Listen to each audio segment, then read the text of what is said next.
तो दरिंदगी उस बच्ची के साथ हुई है, 10 साल फातिमा के साथ दरिंदगी का ये अलमनाक वाक़या पेश आया है। क़यामत खुद बताएगी कि क़यामत क्यों ज़रूरी थी। ज़मीन फटी ना आसमान टूटा।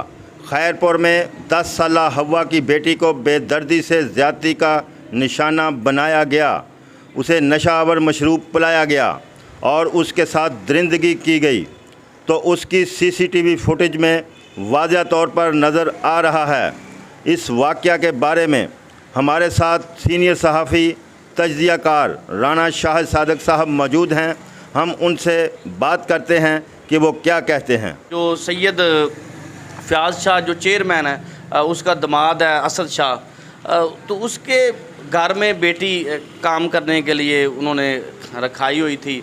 कोई सालाना जो नज़र नियाज की सूरत में जो आता है लंगर, और वहाँ पे वैसे भी बाइसे शरफ़ समझते हैं कि पीरों के घर में काम करना। ये जो दरिंदा है फ़याज़ शाह, असद शाह, ये सारे दरिंदे हैं, एक दो नहीं हैं, सारे दरिंदे हैं। वहाँ के जितने भी आप बड़े बड़े पीर वडेरे, वो सारे दरिंदे हैं। तो ये 14 अगस्त को ही कॉल आई है उनके घर को, पूरे अदारे रिपोर्ट कर रहे हैं, TV चैनल रिपोर्ट कर रहे हैं, बड़े बड़े एंकर रिपोर्ट कर रहे हैं, आप भी रिपोर्ट कर रहे हैं। तो उन्होंने कहा कि ये आपकी बेटी बीमार थी, उसका इंतकाल हो गया। तो घर वाले क्योंकि मरीज़ थे, तो वो अपनी बच्ची को ले गए। जाके जब उसको गुस्ल दिया गया तो देने वाली औरत थी, उसने देखा कि मखसूस हिस्सों पर जो है तशद्दुद के निशान हैं। तो खैर उन्होंने उसको दफन कर दिया। फिर इलाका मकीनों की जो मुदाखलत पर मेरा ख्याल है कि आज उसकी कब्र कशाई भी हुई है। पुलिस को जब उन्होंने इतला दी तो पुलिस ने फिर क्या किया? ज़ाहिर है वो आप समझते हैं कि पीपल्स पार्टी का वो इलाका है खैरपुर रानीपुर, और वो वहाँ का मौजूदा चेयरमैन भी है, उसका जो दमाद है। तो ज़ाहिर है वो वहाँ पुलिस तो 17 साल से महकूमियत में है, तो 17 साल से पुलिस ने क्या करना था, पुलिस ने उनकी नहीं सुनी। तो फिर ये सोशल मीडिया पे आई है, तो इसका जो आला काम को नोटिस लेना पड़ा। तो अब ये जो पोस्टमार्टम आज हो गया है, इसके बाद अब क्या होगा? देखें, पोस्टमार्टम हो गया है, इसमें तो दरिंदगी का आपको CCTV फुटेज जो है उसमें ही आपको पता चल रहा है कि जो दरिंदगी उस बच्ची के साथ हुई है, वो फातिमा के साथ 10 साल फातिमा के साथ दरिंदगी का ये अलमनाक वाक़या पेश आया है। तो जो दरिंदगी हुई है, इस दरिंदगी की इवज़ में जो घर वाले हैं उनको तो खामोश करवा देंगे।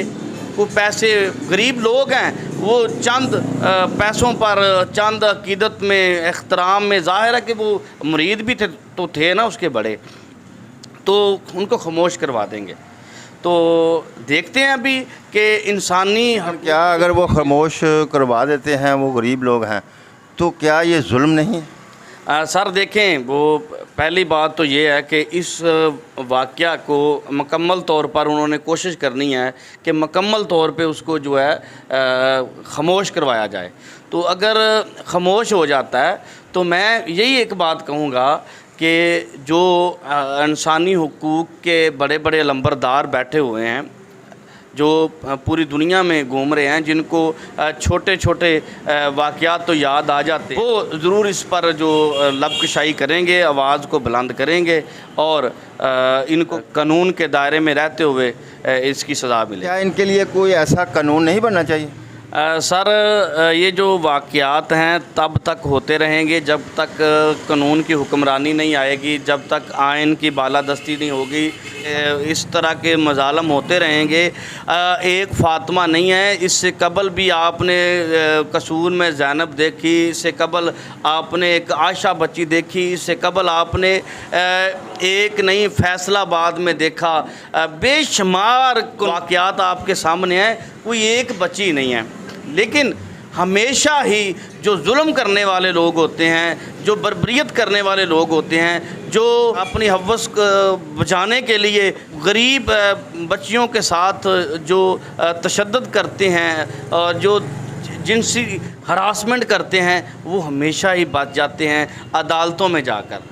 तो अदालतें वहाँ पर जब गवाहों को मांगते हैं, जब वकील पैसों की डिमांड करते हैं, जब उनके पास कुछ देने के लिए नहीं होता, एक तो वो पहले अपनी इज़्ज़त गंवा चुके होते हैं, दूसरा वो अपनी इस्मत लुटा चुके होते हैं, तीसरा वो अपनी जान अपने प्यारे की अपनी प्यारी की जान का नजराना दे चुके होते हैं, ऊपर से वो इंसाफ के लिए भीख मांगते फिर रहे होते हैं। यहाँ पर इंसाफ नहीं मिलेगा यहाँ पर जब तक कानून की हुक्मरानी नहीं होगी। तो कानून की हुक्मरानी कैसे आएगी?